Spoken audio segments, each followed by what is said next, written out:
In a quiet, affluent neighborhood, the arrival of a new neighbor didn't go unnoticed. This was a place known for its tranquility and pristine homes, with manicured lawns and quiet, tree-lined streets.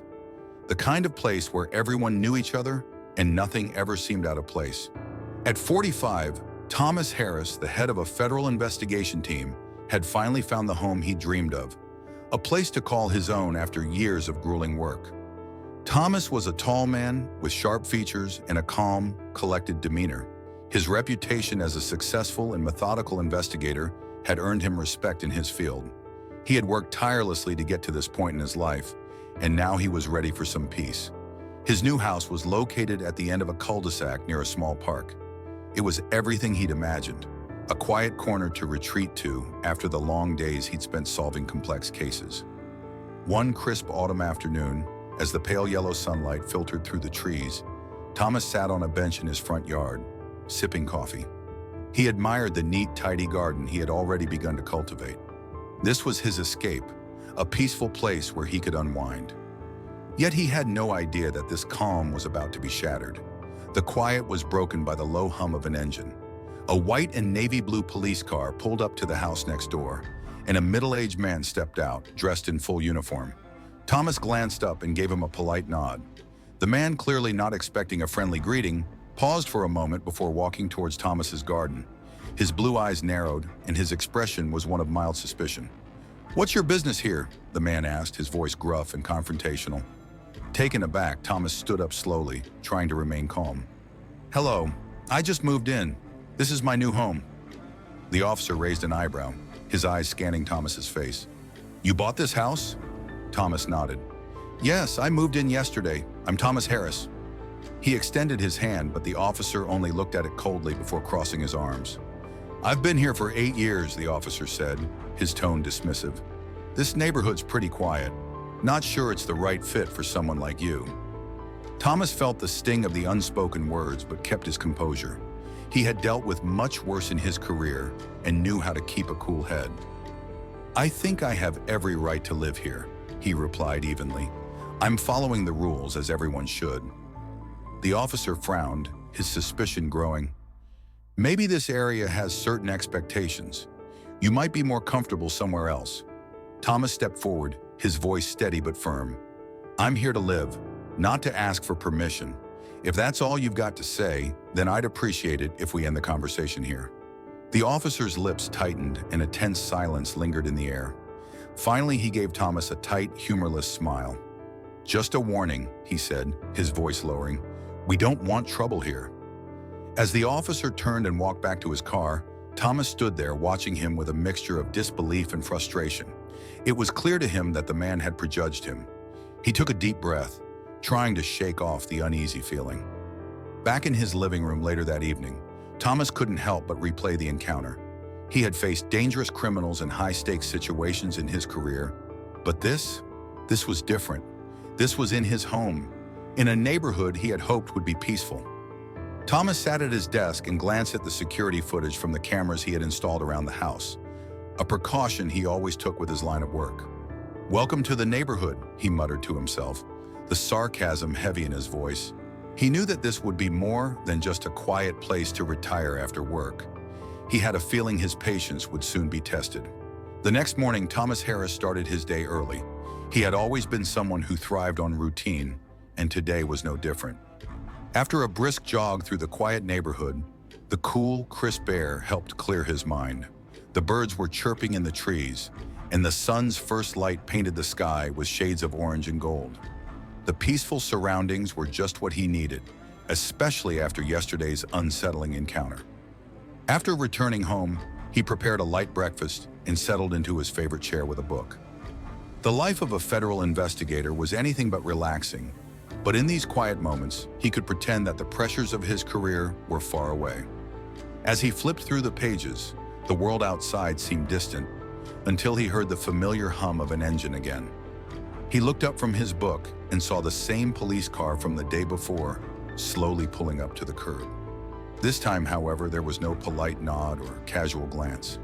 The officer from yesterday, now in plain clothes, stepped out of the vehicle with the same determined look. His name was Roy Turner, and there was no mistaking the hostility that radiated from him. "Thomas Harris, right?" Roy called out from the sidewalk, his tone dripping with sarcasm. Thomas closed the book and looked up, his expression neutral but wary. "Yes, we met yesterday," he replied, his voice calm but guarded. Roy walked up to the low fence separating their properties, his arms crossed in front of him. "We need to talk," he said, not waiting for an invitation. Thomas stood, deciding it was better to face this head-on rather than ignore it. He walked over to the fence, keeping a respectful distance, but making it clear he wouldn't be intimidated. "I don't know what your issue is with me, Officer Turner," Thomas began, "but I bought this house with my own money. I'm not asking for anyone's permission to live here. I follow the rules, just like everyone else." Roy's lips tightened. This neighborhood isn't like the others. It has certain standards, and frankly, I don't think it's the right place for someone like you. Thomas's eyes narrowed slightly, the edge in Roy's words unmistakable. He had dealt with these kinds of comments in his line of work before, but hearing it in his own front yard from a member of the local police made it feel different. "I don't need advice from you on where I should live," Thomas replied evenly, his voice firm but controlled. "I'm here to stay, and I suggest you leave this conversation alone." Roy's face reddened with frustration. "I'm just trying to help you, Harris," he said, his voice growing more aggressive. "I'm looking out for you. You're not welcome here." Thomas stepped closer to the fence, his posture straight and unyielding. "No, Roy, what you're doing is trying to intimidate me, and that's not going to work." Roy's nostrils flared, and he clenched his fists at his sides. "You'll regret this," he muttered, glaring at Thomas with a simmering hatred. "We don't want your kind causing trouble around here." Thomas stood his ground unfazed. "What exactly is it you think I'm going to cause? Trouble? I'm just a man who wants to live in peace, but I'm not afraid of your threats." Roy turned on his heel and walked back to his car without another word, but his posture and the way he threw a final glance over his shoulder said it all. He wasn't finished yet. That night, as Thomas sat in his living room, he couldn't shake the feeling that things were far from over. He had faced plenty of adversaries in his line of work, but this wasn't about solving a case. This was personal, and it wasn't going to end with just a few rude comments. "Welcome to the neighborhood," Thomas said quietly to himself, the sarcasm thick in his voice. He wasn't sure what he was walking into, but he knew it wouldn't be a smooth ride. The next morning, as he prepared for another day of work, his phone buzzed. It was a message from his assistant back at the office. Another case that needed his attention.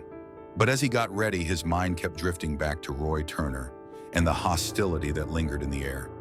There was something deeply unsettling about the officer's behavior, and Thomas couldn't shake the feeling that this wasn't just an isolated incident. Something bigger was at play. Later that day, as he was preparing for another meeting, Thomas glanced out the window and saw Roy Turner again, this time in uniform. He was walking across the street, heading towards Thomas's house. The tension in the air was palpable, and this time, Thomas didn't plan on letting things escalate. He had seen enough of this kind of behavior to know it wasn't going to stop unless he stood up to it. With a deep breath, Thomas stood, preparing for whatever came next. The next day, the sky was overcast, casting a gray blanket over the quiet neighborhood. Thomas Harris, still adjusting to his new home, couldn't shake the uneasy feeling after his last encounter with Roy Turner. He had hoped for peace, but Roy had made it clear that he had other plans. As Thomas was finishing his morning coffee, the rumble of a police cruiser broke the stillness. He didn't need to look out the window to know it was Roy. The man had a habit of driving slowly through the neighborhood, and today he was clearly here to pick up where their last conversation had left off. When Thomas stepped outside, he saw Roy standing near the gate. The officer's posture was rigid, his eyes narrowed. There was no pretense of civility this time. "Thomas," Roy said, his voice sharp, "we need to talk." "I think we've talked enough already, Roy," Thomas replied, his tone even. He wasn't going to engage in another round of insults. If Roy had something new to say, let him say it. Roy stepped closer, his gaze never leaving Thomas. "You don't belong here," he said, his voice low and menacing. "This is a quiet neighborhood. People like you don't fit in." Thomas felt the sting of the words, but he stood firm. "I belong wherever I choose to live, and I've followed all the rules. This is my home now." Roy's eyes darkened. No, it's not. People around here expect peace. They don't want someone like you moving in. Thomas took a deep breath. He had dealt with this kind of hostility before, but hearing it from a police officer, someone sworn to protect, made it sting all the more. I'm not going anywhere. I'm here to stay. Roy's expression twisted with anger. He took a step forward, his fist clenching. You think you can just walk into my neighborhood and do whatever you want? I'm not in anyone's neighborhood, Roy. I'm in my home, Thomas responded, his voice calm but sharp. Before Thomas could say more, Roy's hand went to his sidearm. The motion was quick, almost too fast for Thomas to react, but he stayed rooted in place, his eyes never leaving Roy's. Put the gun down, Roy, Thomas said, his voice steady. This is a huge mistake. Roy's gaze flickered, the gun still trained on Thomas. You're crossing the line now. I'm not the one with the gun in my hand, Thomas said coolly. Put it away and let's talk. Roy didn't lower the weapon. Instead, his grip tightened, and Thomas knew this wasn't a simple spat between neighbors anymore. But just as the tension was about to escalate, Thomas pulled his phone from his pocket, dialing quickly. Rick, he said into the phone, I need you to come here right now, there's a problem. Within minutes, the flashing red and blue lights of a squad car lit up the street. Police Chief Rick Daniels stepped out of the car, his eyes immediately going to Roy, whose gun was still aimed at Thomas. Roy, Rick said, his voice cold with authority. What the hell is going on here? Roy stammered, trying to explain, but Rick didn't let him. This man is not a threat. He lives here. He owns this property. Roy's face turned pale as he realized his mistake. I didn't know. Then you should have known, Rick interrupted. He turned to Thomas. I'm sorry for this, Thomas. We'll handle it. Rick motioned for another officer to disarm Roy, and within moments, Roy was standing there, his gun now in someone else's hands. Rick turned back to him with a look of disgust. You're suspended, Roy. Immediately. As Roy's shoulders slumped, Thomas looked at Rick, his tone calm but unwavering. I don't want revenge, Rick, but this can't be ignored. People like Roy can't be allowed to abuse their power. Rick nodded solemnly. You have my word, Thomas. We'll deal with this. Roy didn't speak another word as he was led away, his career now hanging by a thread. Thomas watched him go, his mind already shifting toward the next steps. The fight for justice had only just begun, but for the first time in days, he felt a small sense of relief.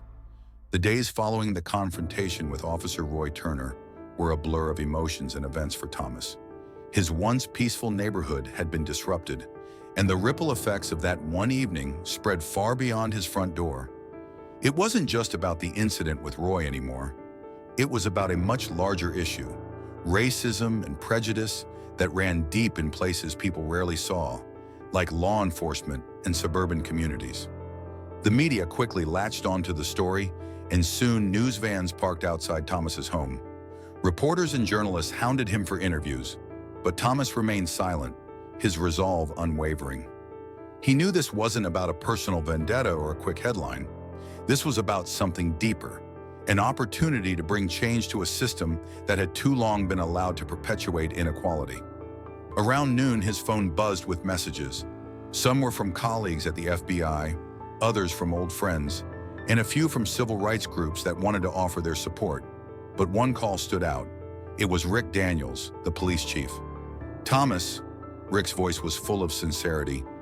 I want to personally apologize again. I can't believe what happened with Roy. This isn't how we operate. I want you to know we're investigating this thoroughly, but more importantly, I want you to know that I'm committed to making sure this kind of thing never happens again. Thomas leaned against the kitchen counter, his gaze focused but distant. I appreciate the apology, Rick, but this isn't just about one officer. This is about a much bigger issue. The culture within the department, the way people with power misuse it. Roy isn't the only one, and you know that. There was a brief silence on the other end of the line. Finally, Rick replied, his voice resolute. You're absolutely right, and we're already working on making changes. Roy's under investigation, and I'm taking full responsibility for what happened. That's a start, Thomas said, but we need to address the deeper problems. This isn't just about punishment, it's about reform. As the day passed, Thomas's thoughts turned toward the larger picture. The incident with Roy Turner was a symptom of a much more pervasive issue, a system that allowed for abuse of power, unchecked prejudice, and a lack of accountability. It wasn't just about what Roy had done to him, it was about the thousands of other cases that went unnoticed, unpunished, and ignored. That afternoon, there was a knock on his door. Thomas opened it to find Mrs. Jane, the neighbor who had kept her distance ever since he moved in. She held a homemade apple pie in her hands, her eyes filled with regret. "Thomas," she began, her voice faltering, "I owe you an apology. When you first moved in, I admit I had my doubts. I didn't know what to think. But after everything that's happened, I see now how wrong I was. I should have said something when Roy threatened you. I should have done more." Thomas accepted the pie with a quiet smile, touched by her gesture. "Thank you, Mrs. Jane. Your words mean a lot to me." She looked at him, clearly sincere. "I want you to know that you're not alone here. I'm going to talk to the other neighbors. We need to stand together, against prejudice, against hatred. You're one of us." Her words, though simple, held weight. Change, he realized, could start in small ways. One person speaking out, one neighbor at a time. Over the next several days, Thomas began to notice a shift in the neighborhood. Neighbors who had once avoided him now greeted him warmly, some even stopping by to offer small gifts, apologizing for not standing up when they saw what happened. It wasn't much, but it was progress. The walls of suspicion and discomfort were beginning to come down. The media coverage continued, and pressure mounted on the local police department. Rick kept his promise. Within a week, Roy Turner was officially dismissed from the force, and the district attorney's office was conducting a full investigation into his actions. While Thomas appreciated the action taken, he knew this wasn't enough. It was just the first step. He continued to push for broader change. "Punishment is not enough," he said in interviews. "What we need is systemic reform. We need to address biases in the police force, in the community. This isn't just about one officer, it's about changing a culture." His words resonated with many, and the momentum for reform began to build. But Thomas knew this wasn't a battle that could be won in a single day, or even a single year. This was a long-term fight. That evening, as the sun set over the neighborhood, Thomas sat on his porch, reflecting on everything that had transpired. He had faced adversity, but he had also seen a glimmer of hope. A neighborhood that had once been cold and distant was starting to show signs of warmth and solidarity. It wasn't perfect, and it would never be overnight, but it was a start. The trial of Officer Roy Turner had been swift. The security footage, the testimonies, and the public outcry were enough to ensure that justice would be served. On the day of the verdict, the courtroom was packed. Reporters filled the seats, along with local community members who had followed the case closely. Even though Thomas had never wanted fame, he knew that this trial was about more than just his personal experience. It was about sending a message to the entire country. Roy had pled guilty to armed intimidation, misconduct, and racial discrimination. The judge sentenced him to 6 years in prison, a harsh sentence meant to reflect the gravity of his actions. When the verdict was read, Roy bowed his head in shame, his face pale and drawn. It wasn't just the end of his career, it was the end of his life as he knew it. For Thomas, the verdict was bittersweet. Justice had been served, but it didn't erase the pain of the past weeks. Still, he held his head high, knowing that his fight wasn't just for himself, but for a better future, for those who would come after him. Back in the neighborhood, change continued to ripple outward. The once distant neighbors who had been wary of Thomas now welcomed him with open arms. It wasn't just small gestures. They were talking about real change, about how to make their community a place where everyone could feel safe and accepted, regardless of their background. It wasn't perfect, but it was progress. One evening, just as the sun began to set, Thomas stood on his front porch, watching the neighborhood slowly come to life. People were walking their dogs, children played on the sidewalks, and cars drove by at a steady pace. It felt like a different place, a place where he belonged, a place that was no longer defined by fear or division. As he turned to head inside, he heard footsteps behind him. He turned to see Rick Daniels, the police chief, walking up the driveway. Rick was holding a file in his hand, a serious look on his face. Thomas, Rick said as he approached, his voice steady, I wanted to thank you, not just for staying calm during everything with Roy, but for making me see things differently. You've given me a wake-up call about how much work we have to do, and I'm committed to making real change. Thomas smiled faintly, appreciating the sincerity in Rick's words. I'm glad to hear that, Rick. I know it's not easy, but we all have a part to play in making this a better place. Rick nodded, then handed him the file. I've taken steps to ensure that no one like Roy ever wears a badge in this department again. We're starting retraining programs for officers, addressing biases, and holding everyone accountable. Thomas accepted the file, glancing at it briefly. It's a start, but we have a long way to go. We need to keep pushing for systemic change. This can't be just a one-time fix. I know, Rick replied, his voice firm, and we will. But change starts with people like you, people who aren't afraid to speak up. As Rick turned to leave, Thomas watched him walk down the driveway, his heart heavy but hopeful. This was only the beginning of a long road toward true equality, but it was a road he was ready to walk, and for the first time in a long while, he believed that change was possible. That night, as he sat at his kitchen table, Thomas received a call from an old colleague at the FBI. The conversation was brief but important. There were still cases to solve, investigations to lead, and people to protect. But now more than ever, he understood the weight of his work. His fight for justice hadn't ended with Roy Turner's conviction, it had only just begun.